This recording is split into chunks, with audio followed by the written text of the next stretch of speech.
यवतमाळ शहरातील दत्त चौकात नरेंद्र मोदी यांनी पंतप्रधानपदाची शपथ घेतल्यानंतर भाजप कार्यकर्त्यांनी फटाके फोडून जल्लोष केला।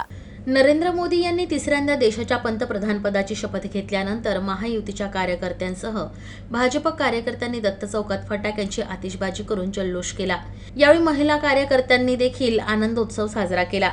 यावेळी मोठ्या संख्येने अधिकारी देखील उपस्थित होते। नरेंद्र मोदी यांच्या शपथविधी सोहळ्याचं थेट प्रक्षेपण LED स्क्रीनवर दाखवण्यात आलं।